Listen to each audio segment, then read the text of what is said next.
전국에 계신 횃불의 회원 목회자 여러분, 해외에 계신 선교사 그리고 사역자 여러분, 안녕하십니까? 저는 주한장로교회를 섬기고 있는 주승중 목사입니다. 먼저 저를 잠시 좀 더 소개를 드리자면, 저는 서울에 있는 장신대를 졸업하고 또 미국에 공부하러 가서 콜롬비아 신학대학원과 또 보스턴 대학교에서 신학 석사와 박사를 마치고 돌아와서 모교인 장로회 신학대학교에서 16년 동안 예배 설교학 교수로 섬겼습니다. 그리고 지난 2012년 10월에 현재 주한장로교회 담임 목사로 청빙을 받아서 지금 만 10년이 넘게 위임 목사로 섬기고 있습니다. 저는 방금 말씀드렸듯이 전공 분야가 예배 설교학으로 실천신학 분야였기 때문에 신학교에서 가르치면서도 늘 한쪽 발은 교회에 내딛고 있었습니다. 예를 들어서 서울에 있는 동안교회와 또 강남에 있는 소망교회에서 협동 목사로 섬겼고, 또 집회를 전국으로 다니면서 늘 교회와 또 목회 현장에서 떠나지를 않았습니다. 더구나 저는 신학은 반드시 교회를 섬기는 학문이어야 된다라는 확신이 있었기 때문에 더더욱 학교에서만이 아니라 교회 현장을 알고 섬기려고 노력을 했었습니다. 그러나 막상 교회 현장에 전임으로 뛰어들고 보니 제가 신학대학교에서 교수로 가르쳤던 내용들이 교회 현장과는 조금은 동떨어진 이론을 중심으로 가르치고 있었구나 하는 반성을 하지 않을 수 없었습니다. 제가 가르치던 분야가 목회 현장과 가장 밀접한 관련이 있는 예배와 설교학이어서 저는 나름대로 교회 현장에, 그리고 교회 현장과 그렇게 유리되지 않은 그런 티칭 사역을 했다라고 생각을 했는데, 막상 교회 담임 목사로 매주 설교하고 또 특별 새벽 기도회, 또 매주 금요일 저녁 성령 집회 설교, 또 수시로 진행되는 다양한 형태의 모임과 예배에서 설교를 하고 또 예배를 인도하다 보니까 신학교에서의 가르침이 교회 현장과는 조금 동떨어진 이론적인 가르침이었구나 하는 반성을 하게 되었습니다. 그리고 교인들의 삶의 현장에서 일어나는 너무나도 많은 다양한 일들과 그리고 그 일들 때문에 고통스러워하고 심지어는 죽음조차 생각하는 교인들을 볼 때에 과연 신학교에서의 그 많은 이론적인 가르침들이 교회 현장에서 일어난 일들과 또 성도들의 삶의 현장에 에서 당면하고 있는 그런 문제들에 대해서 얼마나 실질적인 도움이 될까를 고민하지 않을 수 없게 되었습니다. 그리고 결론은 한국의 신학교육에서의 교육 내용이 정말 교회를 섬기는 신학으로 바뀌어야 한다 하는 것이었습니다. 이론 신학도 중요하지만 실천 신학에 또 그리고 목회 영역이 보다 많이 보강되지 않으면 안 되겠다 하는 그런 생각을 갖게 되었습니다. 그리고 무엇보다도 신학교에서 가르치는 교수님들이 목회 현장에 좀 함께 들어와서 어떤 형태로든지 협력하면서 협동 목사든지 석자 교수든지 목회 현장을 경험하고 계속해서 알고 함께 고민할 필요가 있다 하는 판단이 듭니다. 그래야 신학 이론과 목회의 실제가 유리된 현상이 좀 더 좁혀지지 않을까 하는 생각이 들었습니다. 제가 주한교회에 부임해서 지난 10년 동안 사역을 하면서 가장 집중한 사역은 역시 설교 사역이었습니다. 8년간의 제 목회 사역의 전반기 동안에는 교회의 안정과 재도약의 준비를 하는 데 집중을 했고, 그래서 성도들의 어떤 아픔과 상처를 말씀으로 치유하고 회복시키는 데 중점을 두었고, 그래서 치유 메시지에 테라피틱 프리칭에 좀 더 중점을 두었습니다. 그리고 지금은 후반기 사역을 하고 있는데 역시 설교를 통해서 선교적 교회의 비전을 선포하고 교회에 나아갈 방향을 구체적으로 매주 제시하고 있습니다. 즉, 제 목회의 후반기 사역은 선교적 교회로서의 비전과 또 선교적 삶을 어떻게 살 것인가에 지금 집중하고 있습니다. 지금도 선교적 삶으로의 보내심이라는 주제로 시리즈 설교를 31번째 하고 있는데 앞으로도 한 5번 정도를 더 진행할 예정으로 있습니다. 그래서 설교를 통해서 성도들에게 교회 비전을 선포하고 또 함께 그 비전을 이루어가는 그런 도전을 하고 있습니다. 그러므로 지금부터는 저의 설교의 방향과 강조점 등이 어디에 있는지에 대해서 좀 말씀을 드리고자 하는데, 사실 오늘 강의의 내용은 제가 어떻게 설교를 생각하고 있는지, 그리고 설교의 실제에 있어서 어떤 점에 강조점을 두고 있는지에 대한 팁이라고 할 수 있겠습니다. 제가 학교에서 설교학을 가르칠 때와 또 교회 현장에서 매주 설교하게 되었을 때의 큰 차이점이 있다면 크게 두 가지입니다. 첫째는 제 설교가 학교에 있을 때에는 보다 강해적이었다. 즉 해석적인 설교, 주로 본문의 의미를 설명하는 식이었다면 교회 현장에서는 적용 쪽에 더 많은 신경과 관심을 두게 되었다 하는 점입니다. 그리고 그런 면에서 신학교 교수였을 때의 설교와 목회자로서의 설교의 내용이 많이 달라졌다는 것이죠. 언젠가 제가 학교에 있을 때에 현장 목사님을 통해서 신학교 교수들의 설교가 너무 이론적이고 또 적용이 약하고 그래서 현장에 대한 감이 떨어진다고 비판했을 때에 제가 속으로는 동의하지 않았습니다. 그런데 막상 제가 교회에 나와서 삶의 다양한 현장에서 상처받고 또 고통 가운데 있는 성도들을 보면서 또 그들을 향해 설교하면서 그 목회자의 지적이 옳았다 하는 생각을 하게 되었고, 또 실제로 제 설교의 내용이 강해 중심에서 적용 중심으로 많이 바뀌었습니다. 물론 아직도 본문이 말씀하고 있는 바 그 중심 사상이 무엇인가를 찾고 그것을 설명하려고 하는 강해식의 설교를 하는 경향은 여전히 남아있지만, 그래도 한 번 더 생각하고 고민하는 것은 과연 이 설교의 메시지가 회중들에게 어떤 영향을 줄 것인지, 그들의 삶의 현장에 밀접한 관련이 되는지에 대해서 계속해서 고민하면서 작성하고 있다 하는 사실입니다. 그리고 두 번째는 설교의 현장에서 역사하시는 성령님의 감동하심에 더 민감하게 반응하게 되었다 하는 것입니다. 사실 신학교에서 가르치면서 설교를 할 때에는 어쩌면 지식 위주로 그 내용을 전달하는데 그 강조점이 있었다면, 목회 현장에서는 그 설교를 통해서 회중들의 삶을 변화시키고 위로하시고 고치시는 성령님의 역사에 훨씬 더욱 의지하게 되었다 하는 사실입니다.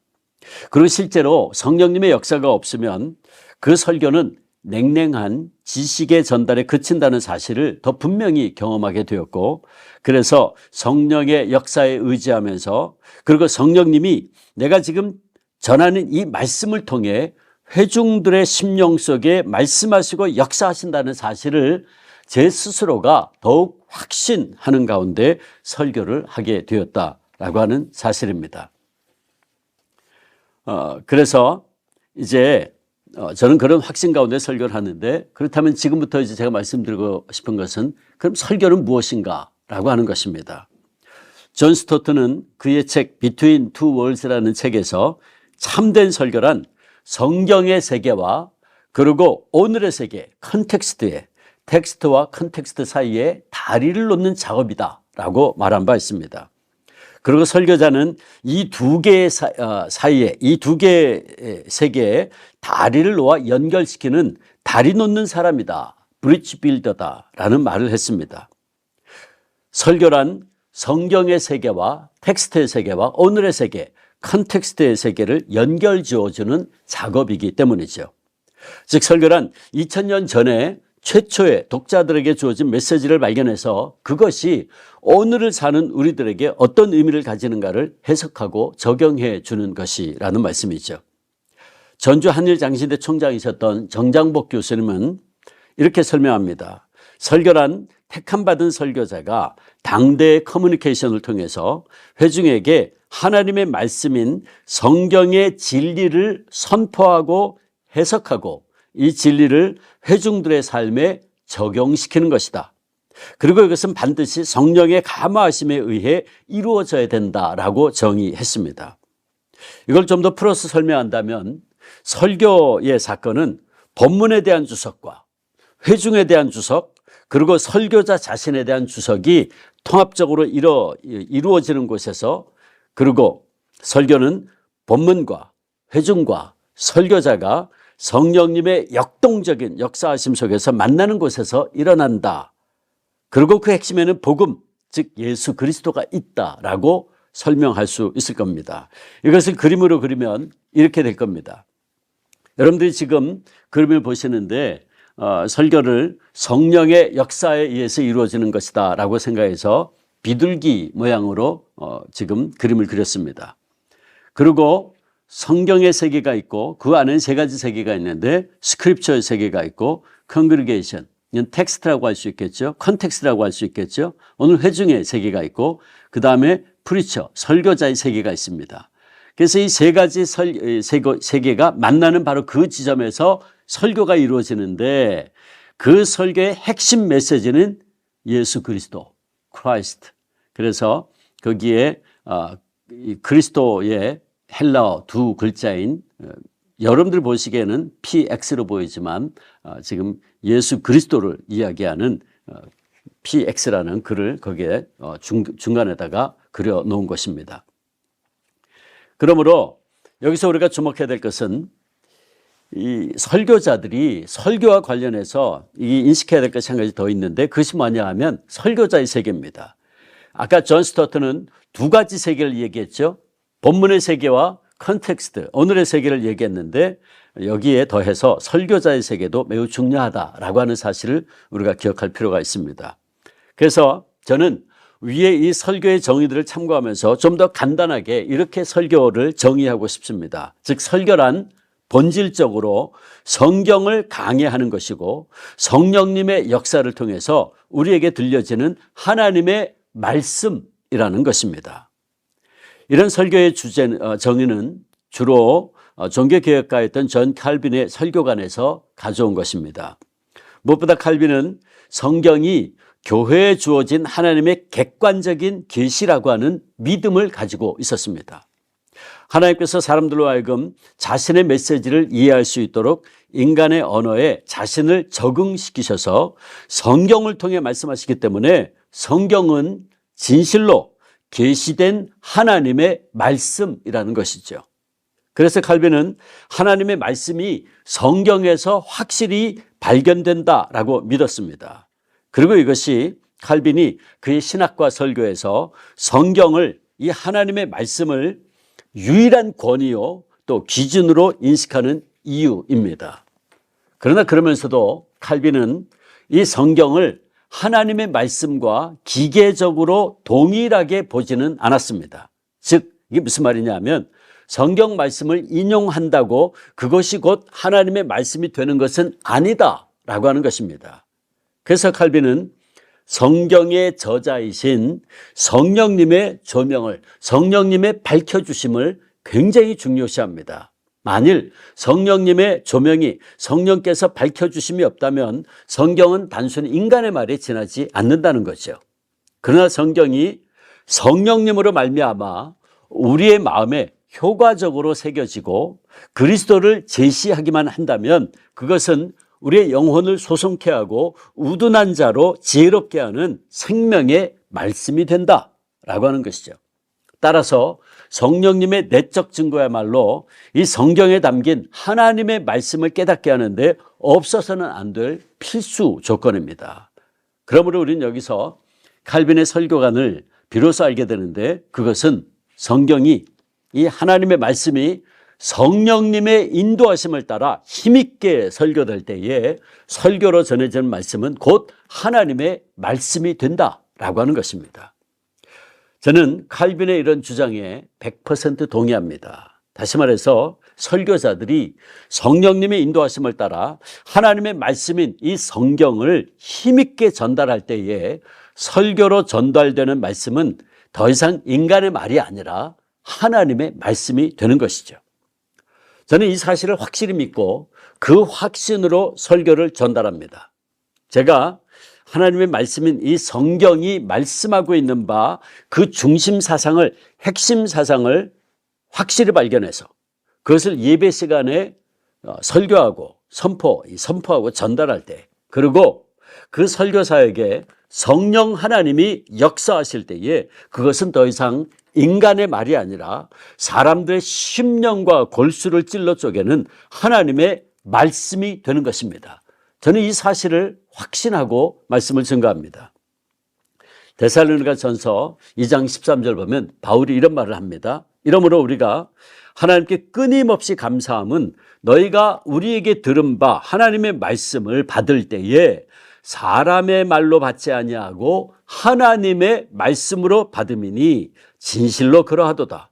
이 말씀이 또한 너희 믿는 자 가운데서 역사하느니라. 아멘. 그러므로 칼빈의 설교관에 의하면 설교란 본질적으로 성경 말씀을 강해하는 것이고 성령님의 역사를 통해서 우리에게 들려지는 하나님의 말씀인 것입니다. 따라서 칼빈에게 있어 설교는 교회의 가장 중요한 원동력이고 실로 교회의 생명력 그 자체였습니다. 그러하기에 그는 설교를 예배의 중심으로 생각했고 예배 때 선포되어지는 진정한 설교를 통해서 그리고 그 설교 가운데 역사하시는 성령님의 도우심으로 우리가 하나님의 음성을 들을 수 있게 된다라고 믿었던 거죠.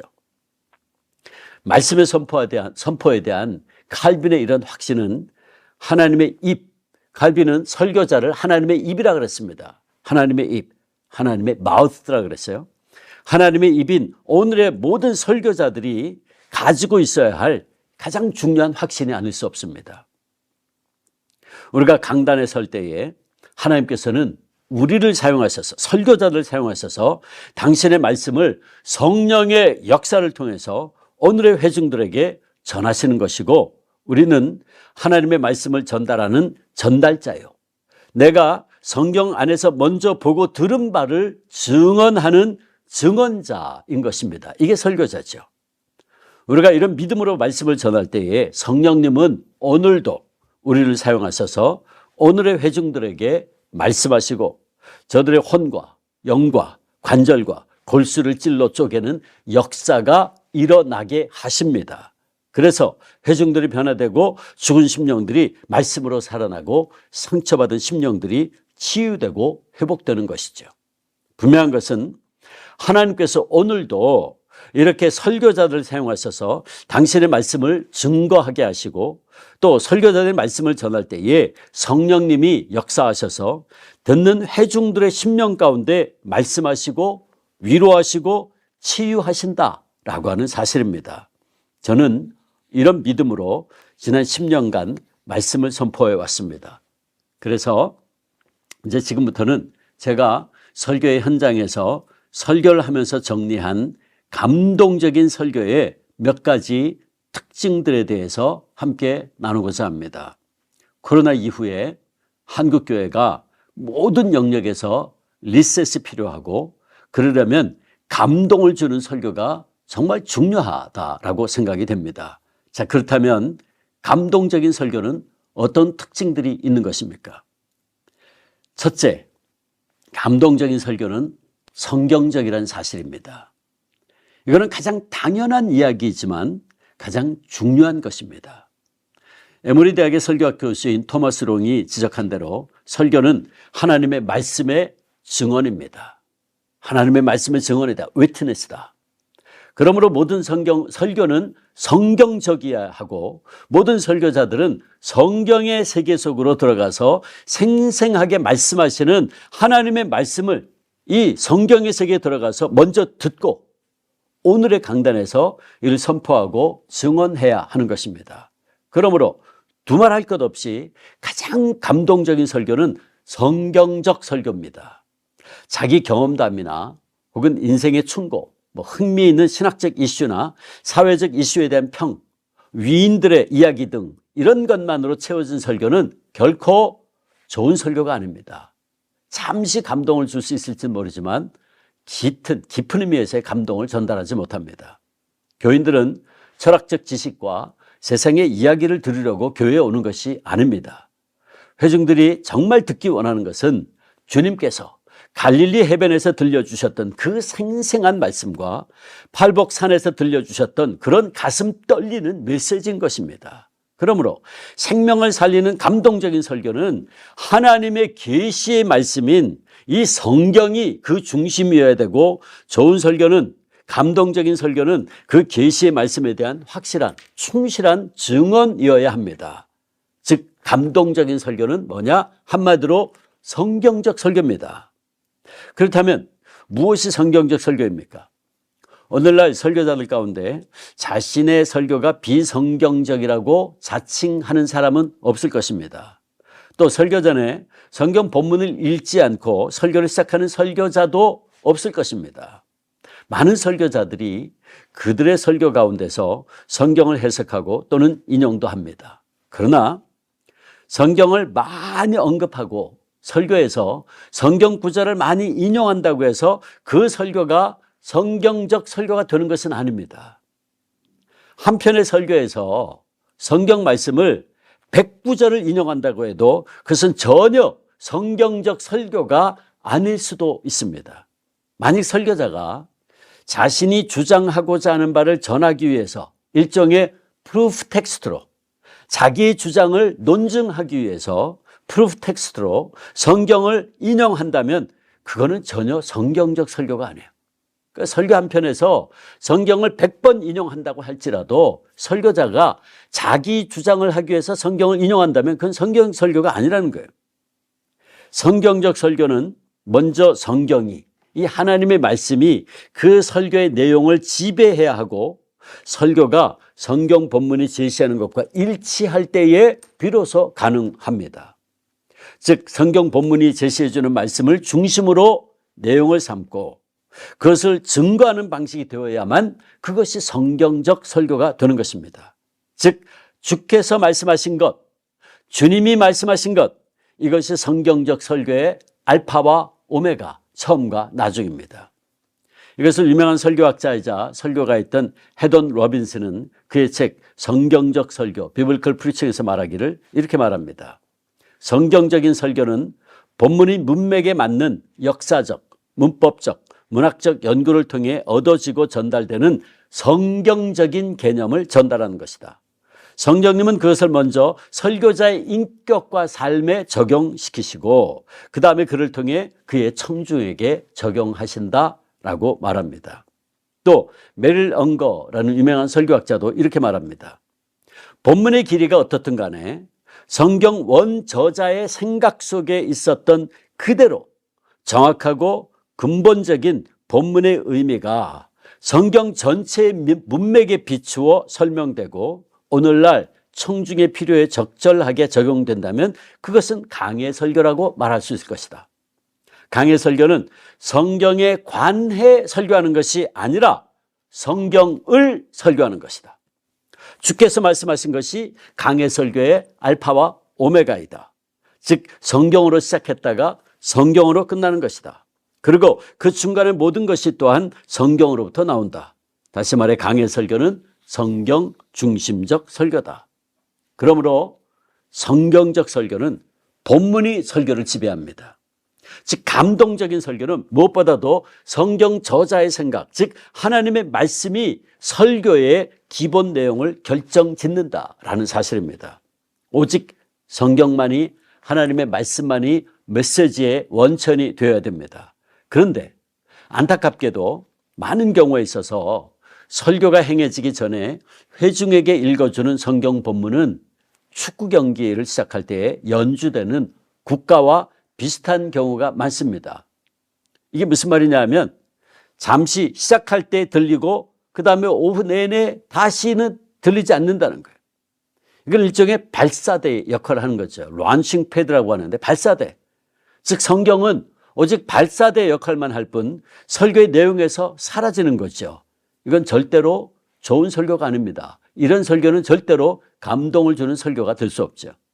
그러므로 설교가 성경적이 되기 위해서는 성경이 설교 내용의 주가 되어야 되고 설교의 주제가 성경 본문이 뜻하는 바와 일치되어야 합니다. 설교의 형식은 그 다음의 문제입니다. 설교 형식으로 뭐 분석 설교, 대지 설교, 내러티브 프리칭, 이야기 설교, 또 4페이지 설교, 또 스토리텔링, 뭐 verse by verse, 절절히 설교하는 형식, 또 전개식 설교, 뭐 1인칭 설교, 기납적 설교, 얼마든지 설교의 전개 형태는 다양하게 할 수 있습니다. 그러나 설교가 어떤 형식을 취하든지 그 설교의 메시지는 반드시 본문으로부터 나와야 됩니다. 그러므로 어떤 설교가 감동을 주는 설교인가, 성경적 설교인가를 알고자 한다면 우리는 다음과 같은 질문을 늘 던져야 됩니다. 당신은 설교자로서 당신의 생각을 성경 말씀에 복종시키려고 하는가, 아니면 당신의 생각을 주장하기 위해서 성경 말씀을 사용하려고 하는가?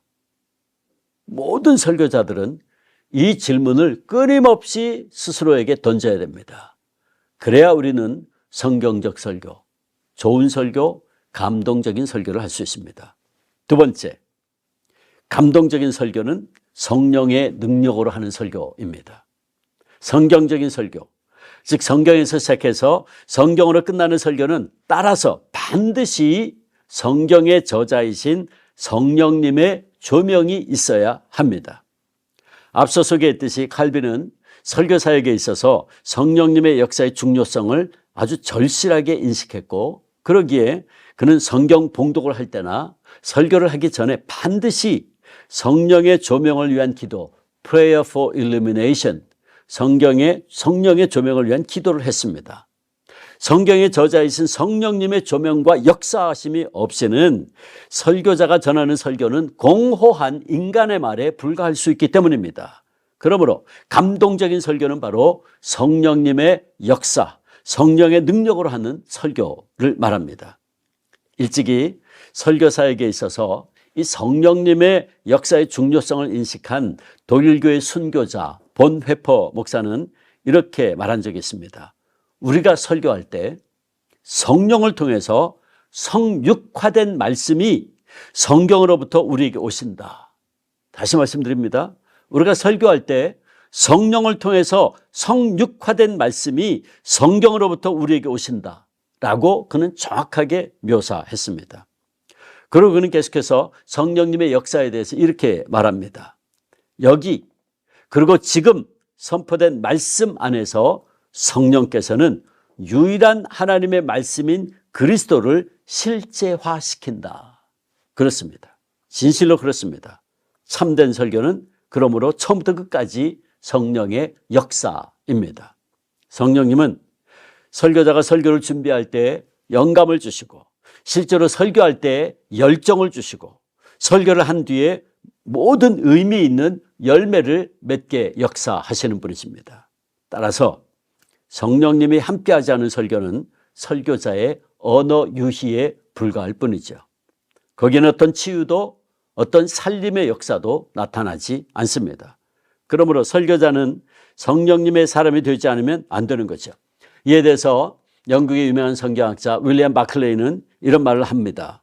설교자는 학자일 수도, 목사일 수도, 교회 행정가일 수도, 교회 대변인일 수도, 또 재치가 번득이는 연설가일 수도, 사회개혁가일 수도 있다. 그러나 그가 성령의 사람이 아니라면 아무것도 아니다. 그렇습니다.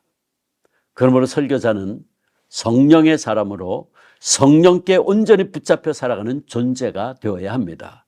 따라서 설교자는 늘 무릎 꿇어 기도할 필요가 있고, 설교의 현장으로 올라갈 때마다 성령의 조명과 도우심을 간절히 간구해야 하는 것입니다. 그럴 때 성령께서는 우리를 당신의 말씀의 도구로 사용해 주십니다. 그리고 우리의 설교를 감동적인 설교로 만들어 주십니다. 세 번째, 감동적인 설교는 본문이 말하고 있는 단 하나의 분명한 중심 사상을 전하는 설교입니다. 그러면 설교자는 회중들에게 하나의 설교에서 하나의 위대한 중심 사상을 전달할 수 있도록 노력해야 됩니다. 오늘 현대인들은 한 설교에서 여러 가지 사상들이 주어질 때 그것들을 다 기억하지 못합니다. 따라서 예배를 마치고 각자 자신의 처소로 돌아갈 때 회중들에게 한 가지의 위대한 진리를 갖고 돌아가게 하는 설교자는 정말 훌륭한 설교자고 그 설교는 훌륭한 설교요, 감동적인 설교였다라고 말할 수 있습니다. 그래서 도널드 밀러는 성경적 설교에 대해서 말하면서 이런 말을 합니다. 어떤 설교라도 단 하나의 중심 사상이 있어야 된다. 모든 설교는 하나의 주제를 가져야 하고 그 주제는 그 설교의 본문이 가진 주제여야 된다라고 지적합니다.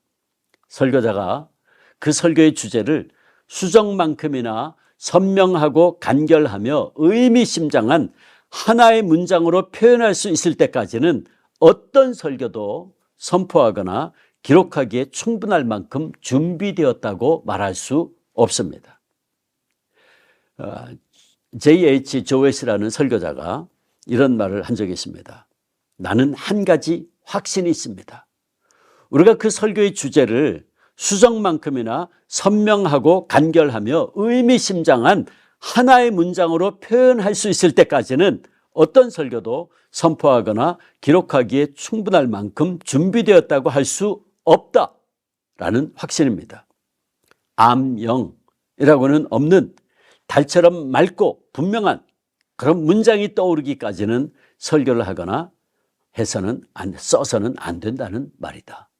그러니까 여러분들이 30분을 설교했다 그랬을 때에도 그 30분의 설교를 하나의 문장으로 요약할 수 없다면 그 설교는 아직 완전히 준비되지 않은 설교라는 거죠. 그러니까 결국 설교자가 진정 감동적인 그런 설교를 하기 위해서는 하나의 중심적이고 전체를 통일시키는 사상을 전할 수 있어야 됩니다.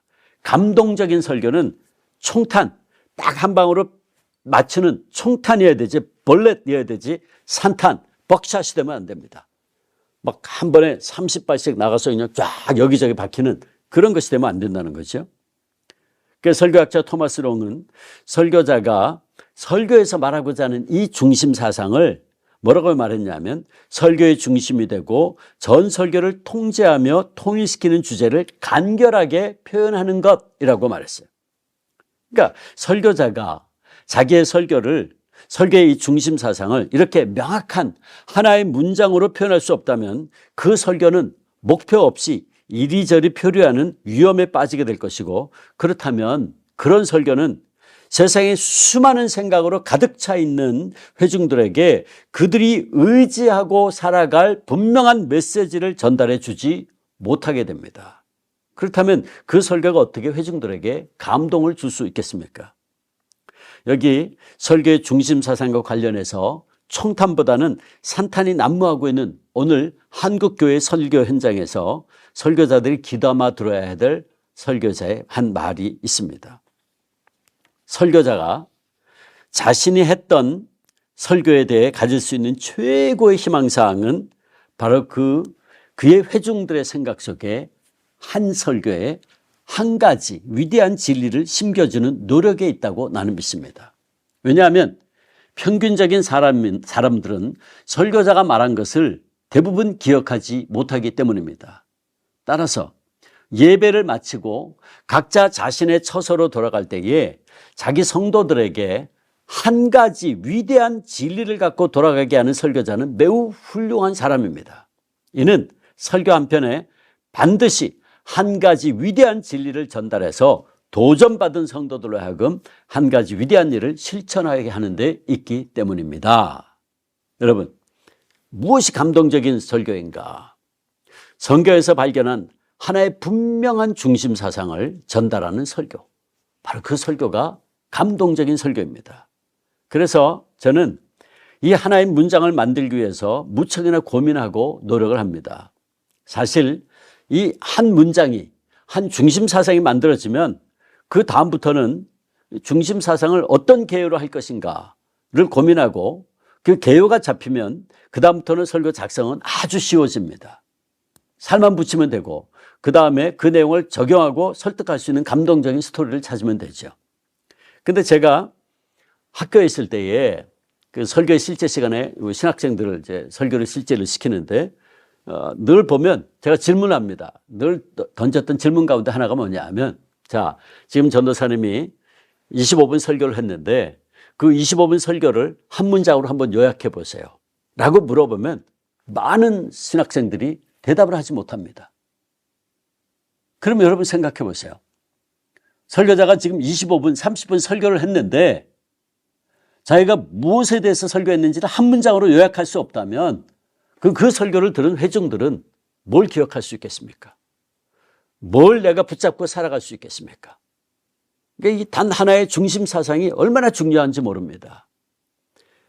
저희 집 아들 얘기를 좀 해야 되겠는데 저희 집 아들이 중학생 때였습니다. 중학생 때에 출석하던 교회가 있었는데 하루는 저희 집 아들이 그때 중학생이었는데 저한테 와서 그런 거예요. 아빠, 자기 그 교회 안 가고 딴 데 가면 안 되겠냐고. 애가 심각한 고민에 빠졌어요. 그래서 왜 그러냐 그랬더니 그 교회 담임 목사님이 이제 같이 예배를 드리는데 보통 설교를 하면 이 돼지가 7째, 보통 7째가 첫째, 둘째, 셋째, 넷째, 다섯째, 여섯째, 7째까지 나간다는 거예요.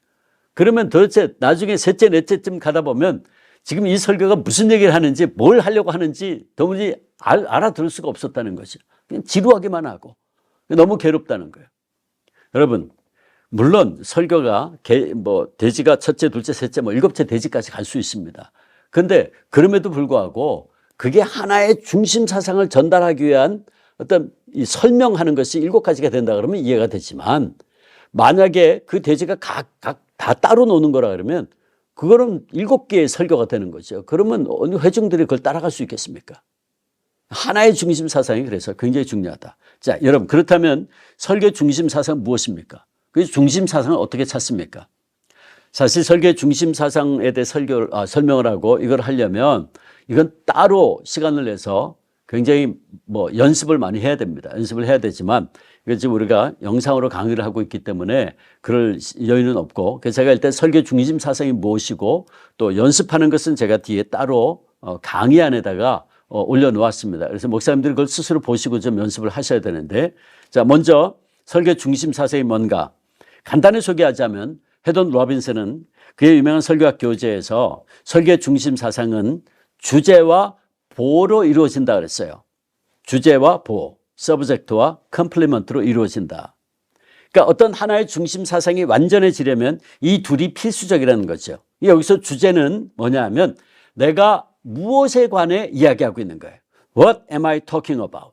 내가 무엇에 관해 지금 이야기하고 있는가? 라는 질문에 대한 정확한 대답. 이게 주제입니다. 그러므로 이 설교의 중심 사상을 말할 때 주제는 한 단어일 수 없어요.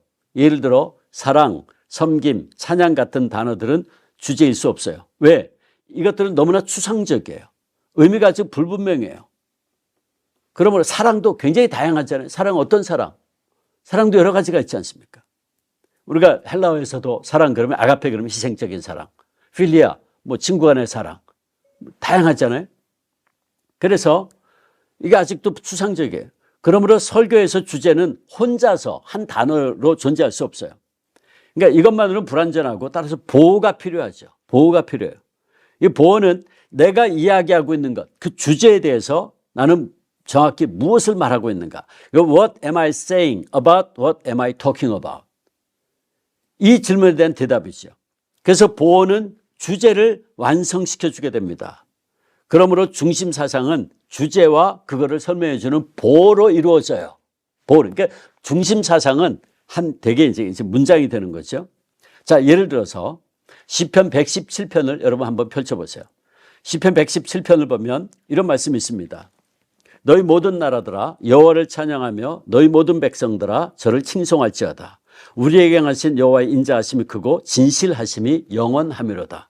자, 여러분 성경을 덮으시고 한번 생각해 보세요. 제가 이제 질문합니다. 목사님들이 한번 대답해 보세요.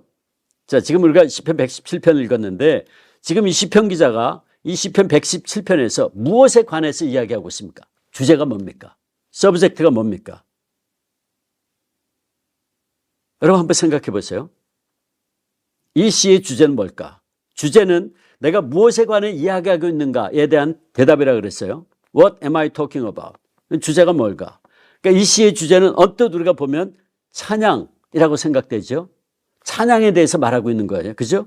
맞습니다. 찬양에 대해서 말하고 있어요. 그런데 찬양이란 말만으로는 아직은 너무나 범위가 넓죠. 너무 추상적입니다. 찬양도 어떤 찬양? 그러니까 분명히 이 시에서 이 시편 기자가 찬양에 관한 모든 것을 말하고 있지 않아요. 그러므로 이 시의 주제는 좀 더 좁혀져야 됩니다. 좀 더 한정돼야 되죠.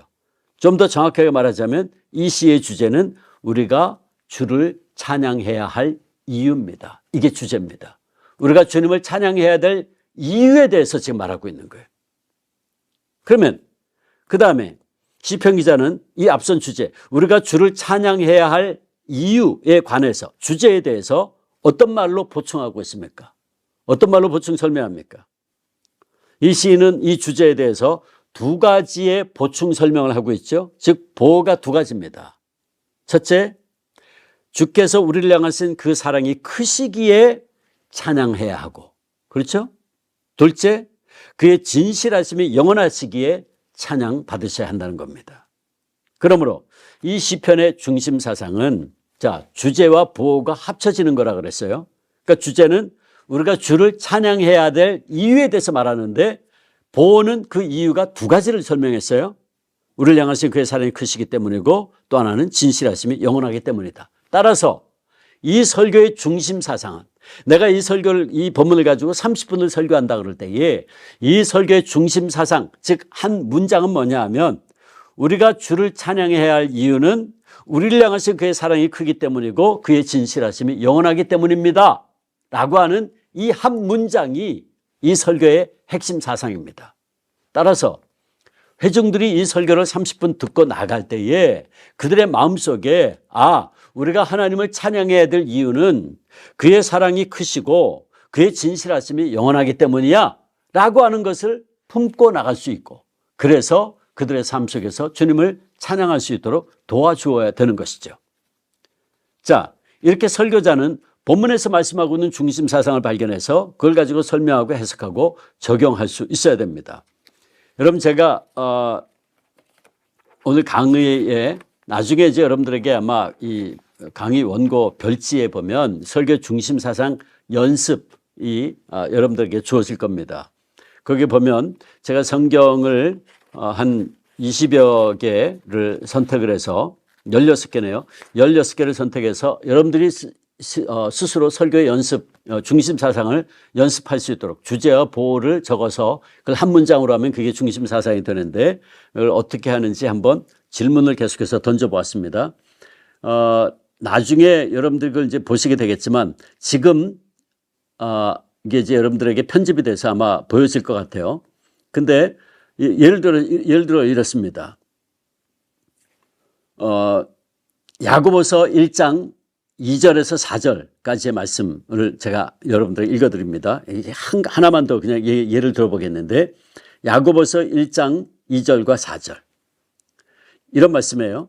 내 형제들아, 너희가 여러 가지 시험을 당하거든 온전히 기쁘게 여기라. 이는 너희 믿음의 시련이 인내를 만들어내는 줄 너희가 알미라. 인내를 온전히 이루라.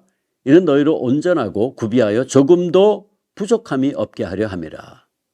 자, 이 말씀의 주제가 뭘까요? 야고보는 지금 무엇에 관해서 말씀하고 있는 겁니까? 주제가 뭘까요?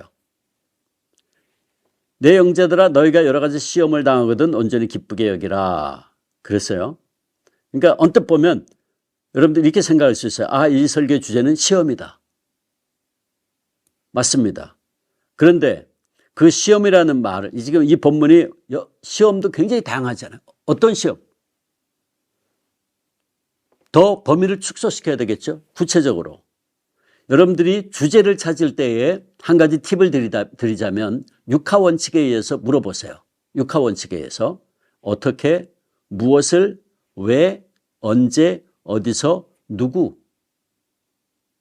그래서 주제를 찾을 때 이게 어떻게 관련된 것인가, how인가, 아니면 무엇에 대해서 말하는 건가, 아니면 why, 이유에 대해서 말하는 건가, 아니면 시간, when, 언제에 대해서 말하나, 혹은 어디서, 장소에 대해서 말하고 있나, 왜, 그리고 누구에 대해서, who. 이 육하 원칙에 의해서 한번 질문을 던져보세요. 그러면 그 주제가 이게 지금 이유에 대해서 말하고 있구나, 어떤 방법에 대해서 말하고 있구나, 주제, 정의에 대해서 말하고 있구나 하는 걸 알 수 있죠. 자, 그러면 내 형제들아 너희가 여러 가지 시험을 당하도 온전히 기쁘게 여기라 그럴 때에 딱 우리가 알 수 있죠. 지금 이게 시험에 대해서 말하고 있다. 근데 시험에 관한 모든 걸 말하고 있지 않아요. 그러므로 이 주제는 좀 더 한정돼야 되는데 이게 보니까 시험 당할 때에 기쁘게 여기라 그랬어요. 그러니까 시험 당할 때에 기뻐해야 할 이유, 이게 주제입니다. 우리가 시험 당할 때 기뻐해야 할 이유에 대해서 말하고 있어요. 그러면 그 이유에 대해서 보호를 이야기하고 있는데 두 가지를 이야기하고 있어요. 첫째는 시련이 인내를 만들기 때문이고, 둘째는 인내는 우리를 온전히 만들기 때문이다. 그렇죠? 이게 두 가지 보호입니다. 주제, 시험 당할 때 기뻐해야 될 이유에 대해서 말하고, 그 주제에 대해서 두 가지 보호를 보충하는데, 첫째, 시련이 인내를 만들기 때문이고, 둘째, 인내는 우리를 온전히 만들기 때문입니다. 그러므로 설교의 중심 사상은 주제와 보호가 합쳐진 하나의 문장이라 그랬어요. 그러면 중심 사상은 뭘까? 우리가 시험 당할 때 기뻐해야 할 이유는 시련이 인내를 만들고 인내는 우리를 온전케 만들기 때문입니다. 이게 이 설교의 핵심 사상이 돼야 돼요. 따라서 여러분들이 이 본문을 가지고 30분 설교했을 때에 회중들이 교회 문 앞을, 예배당 문 앞을 나가면서 회중들의 마음속에 이 하나의 문장이 가슴판에 새겨져야 되는 거죠. 이것이 우리가 시험 당할 때 기뻐해야 될 이유는 시련이 인내를 만들고 인내는 우리를 온전하게 만들기 때문이다. 그러므로 이 한 문장을 가지고 한 주간 살아가면서 때때로 시험 당하기도 하고 시련 당할 때에도 그럼에도 불구하고 주신 말씀 붙잡고 이 시련이 나에게 인내를 만들고 이 인내는 결국 나를 온전하게 만들 거야. 그러면서 우리가 시련을 견딜 수 있겠죠. 말씀 붙잡고 주신 말씀 붙잡고 이 하나의 중심 사상이 너무나도 중요하다 하는 것을 목사님들이 다시 한번 깊이 생각하시고 이 중심 사상을 발견하는 것이 가장 중요합니다. 이 중심 사상을 발견하면 앞서도 말씀드렸듯이 이제 그다음부터는 쉬워요. 개요 만들고, 그리고 중심 사상이 분명하면 사실은 개요가 다 저절로 만들어집니다. 보세요. 우리가 이제 주제, 시험 당할 때 기뻐해야 될 이유, 보호는 시련이 인내를 만들고 인내는 우리를 온전하게 만들기 때문이다. 그러면 설교의 서론에 들어갈 때에 시험에 대한 이야기를 할 수 있겠죠. 시련 당하는 대한 어떤 이야기를 할 수 있겠죠. 그러면서 우리가 근데 이런 시련 당할 때에도 우리가 기뻐해야 됩니다. 오히려 왜 그런 줄 아십니까? 첫째, 시련이 인내를 만들기 때문입니다. 그 주제를 가지고 쭉 이제 설명을 하겠죠. 이게 첫 번째 대지가 되는 거예요. 그 다음 두 번째, 인내는 우리를 온전케 만들기 때문입니다. 이 두 번째 대지가 되죠. 그러니까 서론에서는 우리가 시련 당할 수 있습니다. 근데 그때 우리가 기뻐해야 됩니다 하는 얘기를 하고, 왜 그렇습니까? 첫째, 둘째 설명하고, 따라서 우리는 시련 당할 때 오히려 기뻐해야 되고, 왜? 시련이 인내를 만들고 인내는 우리를 온전케 합니다. 결론을 내리는 거예요. 그러면 중심 사상을 발견하면 사실은 설교의 아웃라인이 이미 나옵니다. 그리고 거기에 우리가 살을 붙이고 거기에 적용될 수 있는, 회중들의 삶과 적용할 수 있는 어떤 스토리를 갖다가 함께 첨가하면 한편의 설교가 아름답게 작성이 되는 거죠. 따라서 사실은 이 설교의 중심 사상을 발견하는 것이 설교에 있어서 거의 80%는 사실은 설교가 작성됐다라고 말할 수 있습니다. 이게 가장 중요한 작업이죠. 자, 다시 돌아와서 이렇게 설교자는 본문에서 말씀하고 있는 중심 사상을 발견해서 그걸 가지고 설명하고 해석하고 적용할 수 있어야 됩니다. 그래서 앞서 소개한 캔들러 신학교의 설교학 교수인 토마스 롱은 설교자가 설교에서 말하고자 하는 이 중심 사상을 이렇게 표현했어요. 설교의 초점이라고 말하면서 설교자는 자신의 설교를 발전시키는 과정에서 이 첫 단계에서 이 설교의 초점이 분명해야 된다라고 하면서 설교자는 설교에서 말하고자 하는 이 목표, 설교의 초점을 명확하게 위해서 초점 진술을 만들어야 된다. 그러니까 중심 사상을 만들어야 된다는 거죠. 초점 진술이 뭐냐? 설교의 중심이 되고 전 설교를 통제하고 통일시키는 주제를 간결하게 표현한 것. 간단히 말해서 이것은 전체 설교가 무엇에 관한 것을 살피는 것입니다 라고 설명을 했어요. 결국 설교자가 이 설교의 중심 사상 또는 설교의 초점 진술을 하나의 문장으로 분명하게 만들 수 없다면 그는 아직 설교단에 설 준비가 안 됐다라고 말할 수 있고, 설교자가 자기 설교의 중심 사상을 한 문장으로 표현할 수 없다면 그 설교는 그래서 목표 없이 이리저리 표류하는 위험에 빠지게 될 것이고, 그런 설교는 앞서 말씀드렸듯이 세상에 많은 생각으로 가득 차 있는 회중들에게 그들이 의지하고 살아갈 분명한 메시지를 전달해 주지 못하죠. 그렇다면 그런 설교가 어떻게 회중들에게 감동을 줄 수 있겠습니까? 제가 한 가지만 더 하고 일단 첫 번째 강의를 마치고자 하는데 네 번째 회중들의 문제를 성경 말씀으로 풀어줘야 됩니다. 이게 적용이죠. 적용의 중요성입니다. 이 질문이 참 중요한 질문인데 어떤 사람은 1시간 설교했는데 20분처럼 느껴지고 짧게 느껴지고 또 어떤 설교자는 20분 설교했는데 마치 1시간처럼 길게 느껴집니다. 도대체 그 차이가 뭘까요? 이 차이가 어디서 오는 걸까요? 이 문제가 바로 감동적인 설교를 가늠하는 또 하나의 시금석입니다. 왜 어떤 설교는 짧음에도 불구하고 길게 느껴지고 또 어떤 설교는 길게 했음에도 불구하고 짧게 느껴지는가? 이 문제는 바로 설교의 적용과 관련된 문제입니다. 설교는 오늘의 시대를 살아가는 사람들과 다른 언어, 다른 시대 또 다른 문화 속에서 쓰여진 하나님의 말씀 2000년 전에 그 말씀 그 사이에 만남을 가져오는 작업이라고 그랬어요. 즉 설교는 그 당시 2000년 전의 성경의 진리를 오늘의 현실로 옮기는 적용이라고 할 수 있어요. 그래서 존 스토트는 아까 설교를 가리켜서 다리 놓기다, 브리지 빌딩이다 라고 한 것이죠. 참된 설교는 성경의 세계와 오늘의 설교 세계 사이를 연결 주어주는 작업이기 때문입니다. 회중들은 설교를 통해서 바로 자신의 문제를 발견하고 자신의 문제에 대한 하나님의 음성을 듣게 될 때에 그 설교에 빠져듭니다. 그러므로 감동적인 설교는 뭐냐? 회중들의 문제를 성경 말씀으로 풀어주는 설교라고 할 수 있어요. 아무리 의미 있는 설교를 할지라도 그것이 오늘의 상황을 영원한 하나님의 말씀에 관련 지어주지 못한다면 그건 감동적인 좋은 설교라고 말할 수 없죠. 진정한 성경적 설교는 성경 전체의 맥락에 비추어 그 본문이 가지고 있는 메시지를 밝혀내서 그것을 오늘날 청중들의 필요에 적용하는 설교가 되어야 되기 때문입니다. 우리가 교회 역사상 위대한 설교가들을 보면 그들은 항상 성경과 청중들의 욕구에 관심을 가졌다 하는 사실을 알게 됩니다. 그러므로 회중들의 삶에 변화를 가져오는 설교, 그것이 바로 감동적인 좋은 설교라고 할 수 있는데 그런 설교는 항상 성경 본문에 근거를 두고 있으면서도 구체적인 청중의 상황에 맞는 그런 설교입니다. 따라서 설교가 청중의 필요에 분명한 답을 주려면 설교자들은 청중들이 가지고 있는 욕구와 상처와 유혹과 시련에 대해서 알아야 되고 다룰 수 있어야 돼요. 그리고 그들의 필요를 하나님의 말씀으로 풀어줄 수 있어야 되죠. 그리고 이런 설교를 들을 때 회중들은 아니 목사님께서 어떻게 내 문제를 알았지? 라는 생각을 갖게 되고 설교를 집중해서 시간 가는 줄 모르고 듣게 되는 겁니다. 가끔 가다가 그런 말 하는 분들이 있어요. 아니 목사님이 내가 아무 얘기도 안 했는데 어떻게 내 얘기를 어떻게 알고 있지? 그런 느낌이 든다. 또 그런 말 하는 분들이 있어요. 그런 그 설교자가 적용을 잘하고 있다라고 다른 말로 표현할 수 있겠죠. 필자는 저는 신학교에서 교회 현장으로 나와서 바로 이 문제를 가지고 정말 많이 고민하고 있습니다. 앞서 말씀드렸듯이 학교에 있을 때는 본문의 의미를 정확하게 전달하는 데 초점을 두었다면 지금은 이 메시지가 오늘 이 설교를 듣는 회중들의 삶에 어떻게 적용되는가, 어떤 관련이 있는가, 그들에게 어떤 의미에서 도전을 주나 여기에 더 관심을 가지고 작성을 하려고 노력합니다. 저는 특별히 이를 위해서 목회 현장에서 한 가지 습관이 생겼는데 그것은 전달한 하나님의 말씀과 관련된 제가 전하는 그 말씀의 주제와 관련된 실제적인 사례, 즉 그 말씀대로 살았던 케이스, 그래서 변화된 사례를 찾는데 많은 시간과 노력을 드립니다.